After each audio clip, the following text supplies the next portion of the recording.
이 나라를 회복시켜 주소서라는 제목을 가지고 말씀을 전하고자 합니다. 오늘은 부활절입니다.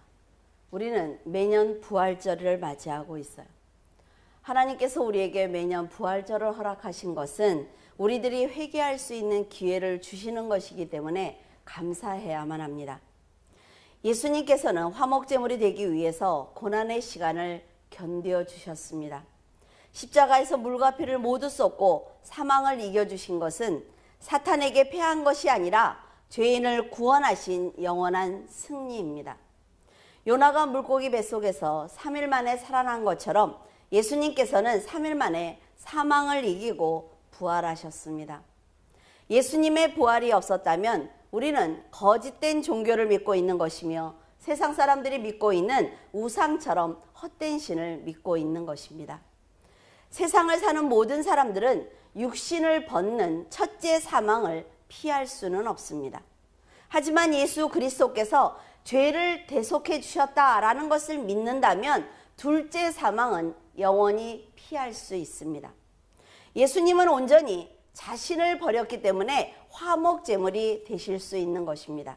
사탄의 공격과 사람들의 욕심 때문에 더 심한 모욕과 조롱을 당했지만 자신이 십자가를 지지 않으면 사람들을 구원할 수 없기 때문에 끝까지 감당해 주신 것입니다. 목인석심이라는 말이 있습니다. 의지가 굳어 어떠한 유혹에도 마음이 흔들리지 않는 사람이다 라는 뜻을 가지고 있어요. 이 사자성어를 볼 때 예수님이 떠올랐습니다.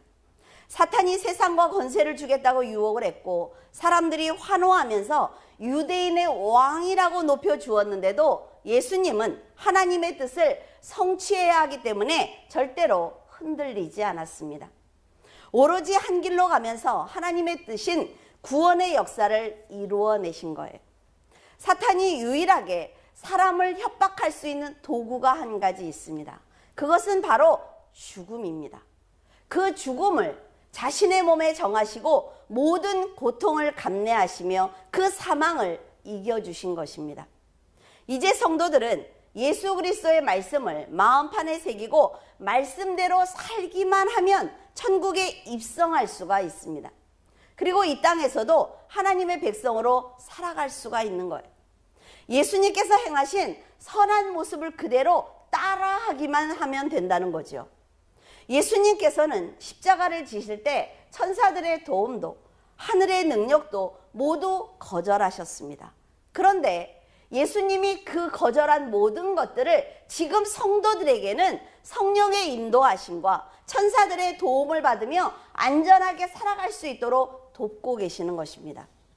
이 모든 것이 예수님께서 부활하셨기 때문에 가능한 거예요. 하나님께서는 여러분에게 물과 피를 흘려달라고 말씀하시지 않습니다. 이런 사실을 믿어드리기만 하면 예수 그리스도께서 다스리고 계시는 천국에 들어갈 수 있도록 문을 열어놓으셨습니다. 그러나 사람들이 살고 있는 이 세상은 영육 간의 싸움이 너무나 치열한 곳입니다. 사람들의 욕망은 끝이 없으며 이 욕심으로 인해 영적 지도자들이나 정치하는 지도자들이 모두 타락하고 있습니다. 세상을 보고 있으면 가슴이 내려앉는 일이 얼마나 많은지 모른다 말이죠. 하나님께서는 세상을 창조하시며 보기에 좋았다고 말씀하셨지만 이 보기에 좋았던 이 세상을 죄로 물들인 것이 바로 인간들입니다. 그럼에도 불구하고 하나님께서는 사망에 빠진 사람들을 구원하기 위해서 독생자를 이 땅에 보내주셨고 하나님은 십자가에서 다 이루었다라는 선언을 하셨습니다. 이제 그 은혜에 감사하며 예수 그리스도를 믿고 살아가면 천국에 들어갈 수 있지만 사람들은 말씀보다 사탄의 말에 더 유혹을 당하고 있습니다. 아담과 하와가 유혹에 넘어졌던 그 죄가 지금까지 우리들에게 이어내려오고 있어요. 지금 일어나는 이런 안타까운 사건이 에스겔에도 기록되어 있습니다. 에스겔서 34장 2절에 인자야 너는 이스라엘 목자들에게 예언하라. 그들 곧 목자들에게 예언하여 이르기를 주 여호와께서 이같이 말씀하시되 자기만 먹는 이스라엘 목자들은 화 있을진저 목자들이 양떼를 먹이는 것이 마땅하지 아니하냐. 바벨론 2차 침공 때 여호야긴 왕과 더불어 포로가 된 이 에스겔은 바벨론의 그발강가에서 하나님의 소명을 받았습니다. 그는 포로가 된 유다 백성들을 향해 이스라엘의 회복을 선포하고 있어요.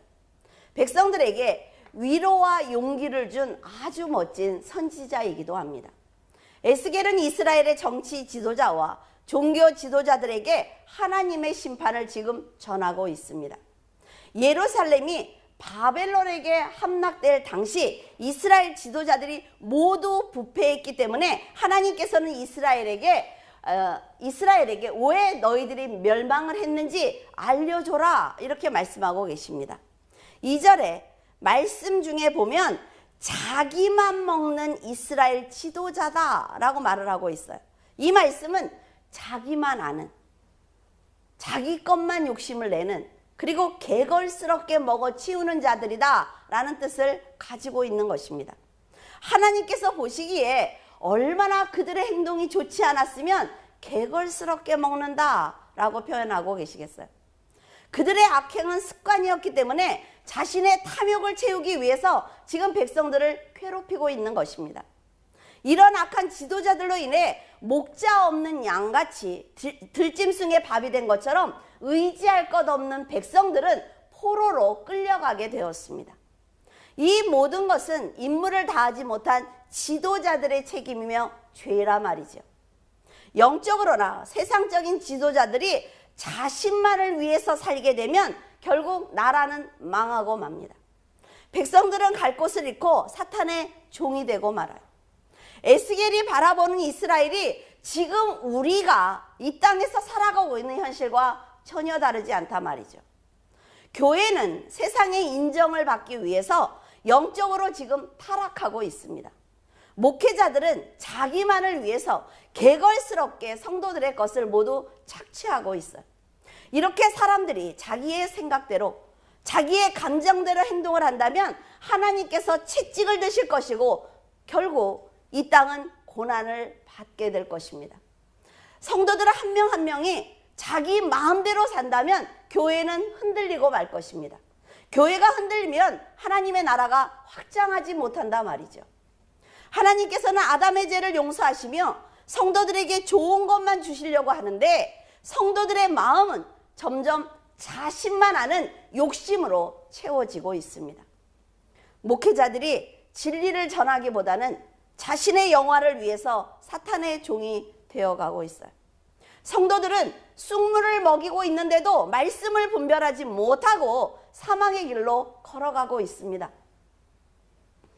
여러분은 이 나라를 보면서 두렵지 않습니까? 정치하는 사람들과 심지어 목사들까지 뉴스에서 정말 보기 싫을 정도로 쾌락과 음란과 음행으로 이 나라를 지금 더럽히고 있습니다. 그들은 세상의 힘으로 자기들의 죄를 가리고 있어요. 충분히 가리는 걸 볼 수가 있죠, 지금. 개걸스럽게 착취하자 백성들과 성도들은 고통으로 신음하고 있습니다. 개걸스럽다는 말은 몹시 먹고 싶거나 하고 싶은 욕심에 사로잡혀 있다라는 뜻을 가지고 있습니다. 심령이 가난한 자가 되어서 하나님의 은혜를 갈망해라 라고 말씀을 하셨는데 세상에 욕심이 가득해서 많이 가졌음에도 불구하고 다른 사람들의 것을 죽이면서까지 빼앗고 있습니다. 지금 우리나라는 뿌리부터 썩어 있어요. 사람들은 소돔과 고모라처럼 어둠을 모두 다 좋아하고 있습니다. 그렇기 때문에 전혀 선과 악을 분별하지 못하고 있는 거예요. 지도자들과 백성들이 깨어나지 않으면 이 나라는 무너지고 말 것입니다. 지금 북한의 핵이 문제가 아니라 말이죠. 북한의 핵이 터져도 살 사람은 살아요. 그러나 지금 안에서부터 썩었기 때문에 모두가 죽습니다. 미국이 도와주고 있기 때문에 이 나라가 존재하고 있는 것이 아니라 말이죠. 그런데 이 나라 이 백성들이 지금 나라를 사랑하지 아니하고 오직 자기만을 위해서 살아가고 있습니다. 교회와 목회자들 그리고 성도들이 자신과 이 나라와 이 민족의 죄를 가지고 하나님의 앞에 나가서 회개하지 않는다면 예수님의 부활과 그 은혜는 더욱 더럽혀질 것입니다. 위정자들이 자신만을 위해서 개걸스럽게 먹던 그 죄를 멈추지 않고 백성들을 사랑하고 두려워하지 않는다면 이 나라는 곧 고난을 당하게 될 것입니다. 당파 싸움으로 나라가 무너진 과거의 역사를 보면서도 날마다 지금 당파 싸움을 하고 있어요. 이 나라를 위해서 성도들이 기도해야만 합니다. 지금 우리나라처럼 자신만을 위해서 이스라엘이 살았기 때문에 그들은 하나님의 심판을 받았고 바벨론에게 점령을 당하고 말았습니다. 하나님께서는 이스라엘을 사랑하셨고 아주 높이 세워주셨어요. 하지만 그 은혜를 자기들의 것으로 알았단 말이죠. 자기들의 것으로 알자 힘이 생겼어요. 그러니까 악행을 저지르는 거죠. 그들을 보신 하나님은 그 은혜를 저주로 바꾸고 말았습니다. 우리나라 역시 세계가 부러워할 정도로 하나님의 축복을 받은 나라입니다. 연약한 나라를 도울 수 있는 힘을 갖게 되었어요. 복음을 듣지 못하는 나라에 선교사를 보낼 정도로 능력과 영적인 축복을 받은 나라입니다. 하지만 정치적으로 그리고 영적으로 타락하자 이 나라는 숨을 쉬기도 힘든 나라가 되고 말았습니다. 사방에서 압박을 받는 아주 위태로운 나라가 되고 만 거예요. 사람들의 인격은 바닥으로 떨어졌습니다. 인성은 잔인해지고 있기 때문에 사건과 사고가 끊이지 않고 있어요. 지금 이런 상황이 하나님의 경고라는 것을 깨달아야 된다 말이죠. 하나님께서 이스라엘을 회복시켜 주신 것처럼 이 나라를 회복시켜 달라고 부활을 믿고 있는 성도들이 기도해야만 합니다.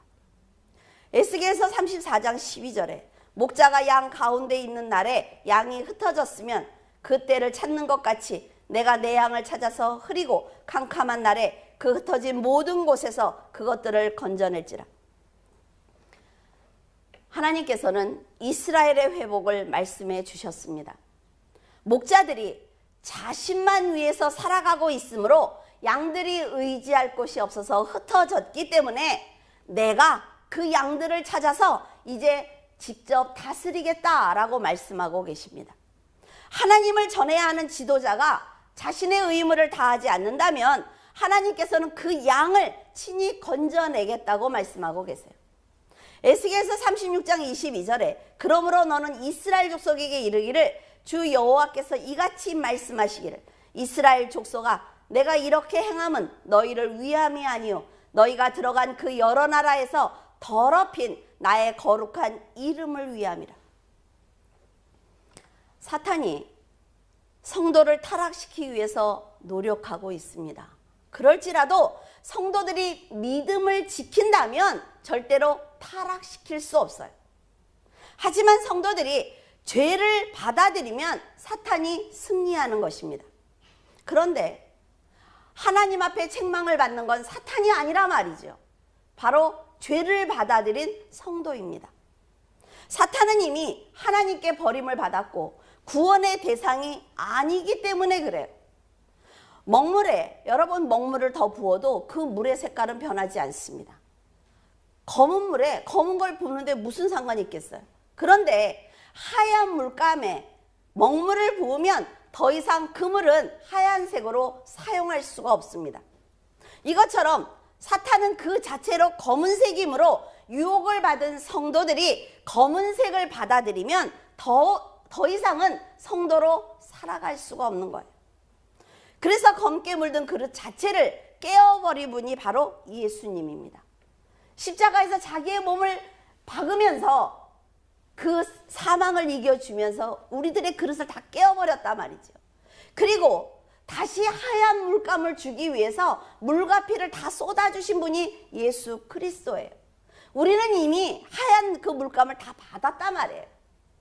하나님의 백성들이 죄를 짓게 되면 그들만의 문제가 아니라 사탄이 원하는 대로 하나님의 이름이 더럽혀지는 것입니다. 사탄은 부활하신 예수 그리스도를 사람들이 존경하는 의인으로 만드는 노력을 하고 있습니다. 그래야만 하나님의 이름을 더럽힐 수 있기 때문에 그래요. 자, 4대 성인이야. 그리고 막 예수님을 높여주지요. 그럼 사람들이 그래, 그분이 하신 말씀은 참 좋은 말씀이 많아. 맞아. 여기까지 사람들이 생각한단 말이에요.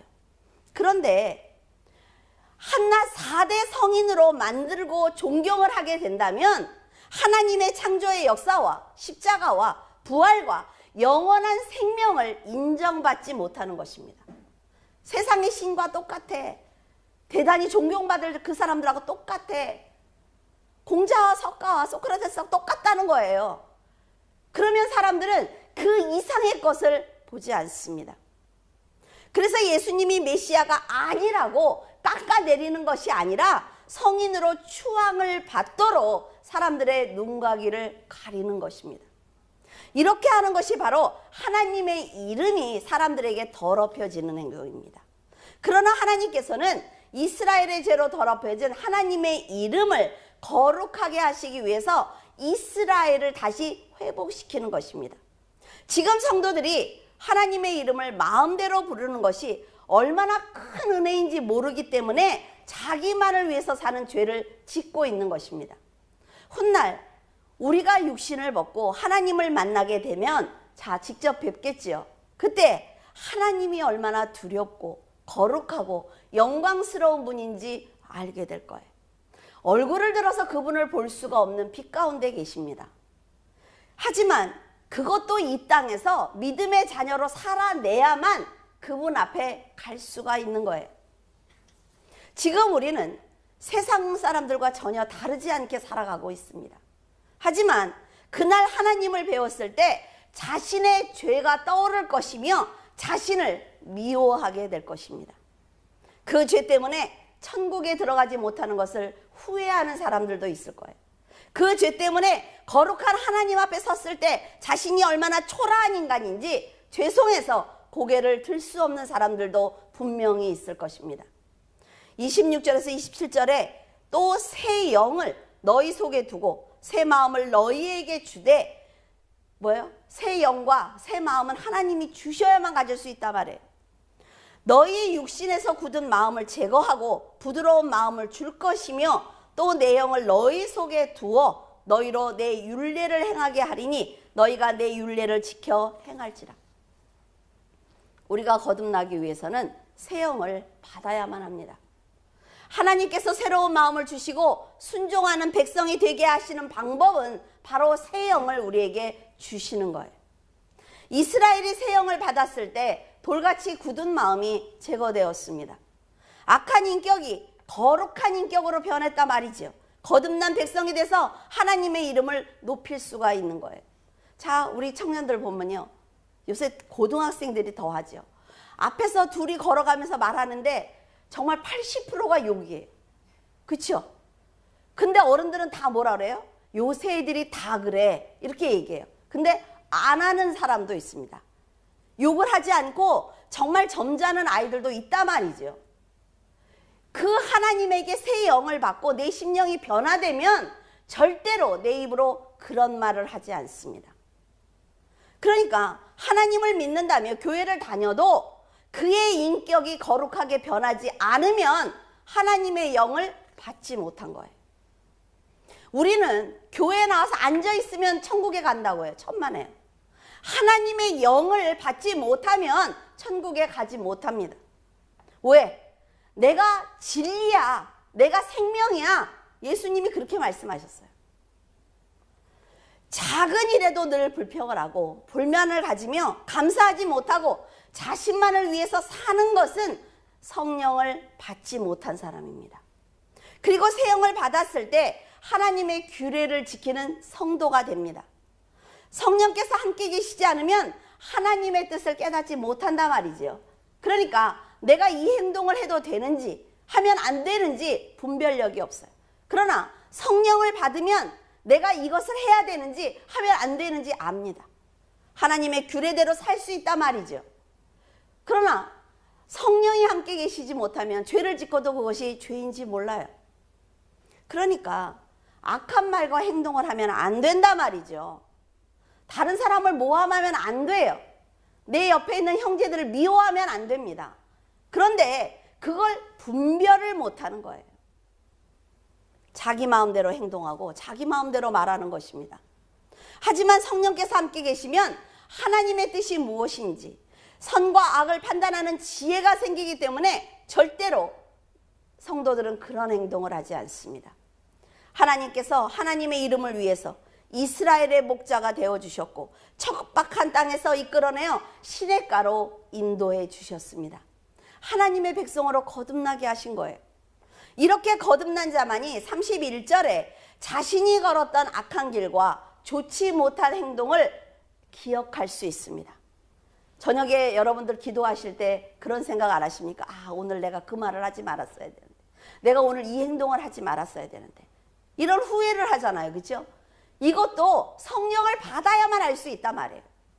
자신의 모든 죄악과 가증한 일로 말미암아 자신을 미워하고 회개함으로 하나님의 자녀로 다시 더 성장해서 살아갈 수가 있는 것입니다. 그렇다면 하나님의 말씀을 받는 것이 기적이고 하나님의 새 영을 받는 것이 영적으로 거듭난 일이라면, 거듭난 여러분들이 교회와 성도들 모두가 하나가 되어서 새 말씀과 새 영을 가지고 이 나라와 이 민족을 고쳐달라고 기도해야만 합니다. 여러분, 이 나라가 너무 위험하단 말이죠. 지금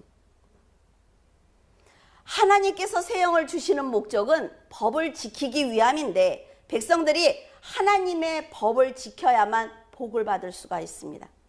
이 나라의 어려움을 당해도 이 나라를 위해서 기도한 자들은 피할 길이 있는 거예요. 하나님께서 분명히 피할 길을 주십니다. 하나님의 백성이 법대로 정결하게 살아야만 무너진 성읍을 건축할 수가 있으며 축복된 땅에서 살아갈 수가 있습니다. 회복되는 은혜를 받은 이스라엘처럼 부활하신 예수님을 바라보며 말씀과 믿음으로 살아내야만 하나님의 심판을 면할 수가 있으며 무너져가는 이 나라를 구할 수가 있습니다.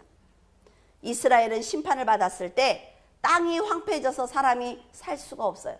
지금 우리나라는 그렇지 않습니까? 우리 어렸을 때는 길 가다가 진달래 꽃잎도 띄어서 먹고 하늘에서 내려오는 눈도 받아 먹고 그랬어요. 지금 어때요? 눈이 오면 우산을 써야 돼. 지금 우리가 이런 세상에서 살고 있단 말이죠. 우리가 회개하고 하나님 앞에 바로 서야만 하나님의 은혜로 이 땅에 다시 에덴 동산처럼 되는 것입니다. 백성들이 목자를 따르는 양처럼 평안한 안식을 누릴 수가 있어요. 지금 이 땅에도 부활하신 예수 그리스도를 믿는 성도들이 많이 있습니다. 그리고 하나님께서는 그 성도들에게 새 영을 부어주셨어요. 이렇게 하늘의 복을 받은 성도들이 이 나라와 이 민족을 위해서 기도하지 않는다면 이 나라는 자신들만 아는 사람들에 의해서 무너질 것입니다. 여러분들은 위정자들이 나와서 하는 행동이나 당파 싸움을 하는 걸 보면서 손가락질하고 뉴스를 탁 꺼버리면 그만이죠. 그러나 그러면 안 된단 말이에요. 기도해야 된다는 거죠. 저 사람들을 뽑은 게 바로 우리들이기 때문에 우리들이 기도해야 된다는 거예요. 물론 그들을 힘으로 이길 수는 없습니다. 얼마나 무서워요, 그 사람들 지금 하는 거 보면. 그런데 하나님을 의지해서 나라를 위해 기도하는 것이 그들을 이기는 길이며 성도들이 사명을 감당하는 것입니다. 세상에서 자신만 위해서 사는 사람들보다 성도들은 분명히 연약합니다. 왜? 죄를 짓지 않으려고 하기 때문에 그들의 것을 빼앗을 그런 힘이 없단 말이에요. 정직하게 살기 때문에 가난할 수밖에 없어요. 하지만 예수 그리스도께서 부활하셔서 하나님의 지금 우편에 계시고 전능하신 만왕의 왕이기 때문에 성도들이 자기의 본분을 다하면 하나님께서 채워주시는 것입니다. 성도들의 기도를 받으신 하나님께서 역사하실 거예요. 이 땅에 태어난 이상 대한민국은 우리들의 조국입니다. 에스겔이 무너진 이스라엘을 위해서 기도한 것처럼 성도들이 무너진 이 나라를 바로 세우기 위해서 기도해야만 합니다. 하나님께 이 나라를 어둠에서 구해달라고 기도하시기를 바랍니다. 내 자녀들만 기도하면 안 된단 말이죠. 내 자녀들이 잘 살기 위해서 어떻게 해요? 우리 어른들이 변해야 된단 말이에요. 개걸스럽게 자기만 먹는 자들에게 핍박을 받는 연약한 백성들이 하나님을 영접할 수 있도록 해달라고 기도하기 바랍니다. 교회와 성도들이 먼저 거듭나서 하나님의 이름이 더럽혀지지 않도록 이 나라와 이 민족을 위해서 기도해야만 합니다. 그러나 성도들이 본이 되는 삶을 살지 않고 말로만 사람들에게 하나님을 믿으라고 한다면 하나님의 이름이 더 더럽혀질 것입니다. 하나님께서는 더럽혀진 하나님의 이름을 위해서 일하실 거예요. 우리가 하나님의 이름을 영광스럽게 드리는 것이 아닙니다. 우리가 우리의 자리에서 성도로 살아가면 하나님은 하나님의 이름을 알아서 거룩하게 받으시는 거예요. 독생자를 이 땅에 보내주시는 사랑을 보여주신 분입니다. 무엇을 아낄까요? 하나님의 이름을 위해서 기도하는 성도들의 기도를 들어주실 거예요. 그리고 그 기도를 대접에 받아서 쏟아 부어주신단 말이죠. 이 땅에 악한 자들 위해. 예수님은 십자가를 지셨고 사망을 이기고 부활하셨습니다. 예수님께서는 성령을 받으라고 하셨고 우리 모두는 성령을 받았습니다. 그래서 우리가 영혼이에요. 하나님의 새 영과 함께하는 성도들은 사탄도 세상도 사람도 두려워할 필요가 없습니다. 하나님의 이름을 높여드리며 감사하지 않는다면 여러분은 예수님께서 말씀하신 것처럼 감사를 잃지 않는다면 우리는 예수님이 말씀하신 것처럼 예수님보다 훨씬 더 큰 일을 할 수가 있어요. 하나님처럼 온유하고 너그러운 마음으로 오직 이 나라와 이 민족의 구원을 위해서 기도한다면 하나님께서는 성도들의 기도를 들으시고 하늘과 땅을 움직여서 분명히 역사하실 것입니다. 여러분, 이 나라가 불행해지지 않도록 기도하기 바랍니다. 열국이 이 나라를 탐내지 않도록 자신의 의익을 위해서 생명을 경시하지 않도록 구원의 역사와 성령의 충만함이 이 나라와 이 민족을 덮어주시기를 기도하시기를 바라요. 자, 여러분, 무당이 굿하는 거 보셨습니까? 뭐라 그랬고 할아버지의 혼이 왔어. 그렇죠? 말하라고. 무당들 믿음이 좋아서 한 번도 안 보셨죠? 저는 그런 것도 봐요. 자, 할아버지 혼이 왔으니까 빨리 말하라고. 할머니, 엄마의 혼이 왔으니까 말하라고. 막 이래요, 무당이. 왜 영혼이라고 안 할까요? 영은 하나님의 성령이에요. 그래서 그들은 감히 영혼이라고 말하지 못하는 것입니다. 사람은 혼만 갖고 있단 말이에요, 지금. 그래서 하나님께서 성령을 주시니까 우리가 영혼이 됐잖아요. 그래서 무당들이 구슬할 때 혼을 건진다고 그러지 영혼을 건진다고 말하지 않습니다. 그들이 하는 말 하나하나만도 다 우리가 지금 얼마나 하나님께 은혜를 받은지 알 수가 있단 말이죠. 하나님의 영이 성령을 받아라. 자, 우리에게 오셨어요. 우리가 예수 그리스도를 믿겠습니다. 기도하면 하나님의 영이 우리에게 임해요. 그래서 우리의 혼과 한해서 영혼이 돼서 하나님이 인도하시는 대로 가는 거예요. 나는 길이요 라고 말씀하시죠. 길이신 그분이 가시는 대로 우리가 따라가면 되는 거예요. 근데 사탄들은 절대로 영혼이라고 말하지 않습니다. 영을 받은 적이 없기 때문에 그래요. 내 친구가 한 번은 문자가 왔는데 뭐라 그러냐면 어린 아이가 태어났는데 자기 나라가 아닌 다른 나라의 이스라엘인가 어디에 자기 집, 강아지 이름 이걸 다 얘기했다는 거죠. 그래서 그 부모가 데리고 거기를 가니까 정말 그런 집이 있었고 그런 강아지가 있었대요. 굉장한 거죠, 이거는. 사탄은요, 하나님 앞에 나가서 우리들을 고자질하는 영이에요. 잘 생각하셔야 돼요. 사탄이 그냥 만만하게 보는 사탄이 아니란 말이에요. 부족 하나 붙인다고 해서 도망가는 사탄이 아니에요. 사탄은 하나님 앞에 가서 욥을 고자질한 영이란 말이에요. 그 하나님 앞에 마음대로 가는 그 사탄이 뭐는 못해요. 뭐는 못합니까, 여러분? 속지 마세요. 속지 마세요. 하나님이 만드신 에덴 동산에 와서 선악과를 따먹게 한 영이 바로 사탄이에요. 그 사탄은 무엇이든지 합니다. 그래서 세상에서 일어나는 일을 기적이라고 말하지 마세요. 사탄은 어떤 장난이든지 다 할 수가 있어요. 하늘에서도 불을 내리는 게 사탄이라 말이죠. 여러분, 한순간에 썩어질 그리고 사라질 그런 자들의 힘과 권세를 부러워하지 말고 정직한 믿음으로 하나님을 위해서 헌신한다면 하나님께서는 하나님의 이름과 더불어 기드온의 이름을 높여주신 것처럼 여러분의 이름을 높여주실 것입니다. 그리고 기드온을 모함했던 그 사람들을 하나님께서 심판하신 것처럼 여러분들의 이름이 하나님과 함께 높여지면 그 누구가 여러분들을 모함해도 여러분들을 미워해도 상관없다 말이죠. 믿음으로 하나님과 함께 살아가면 되는 거예요. 이것이 바로 부활하신 예수 그리스도를 믿는 성도들의 특권입니다. 부활을 믿는 성도들이 더 큰 사랑으로 기도하며 하나님의 이름을 높여드리기를 예수 그리스도의 이름으로 축원을 드립니다.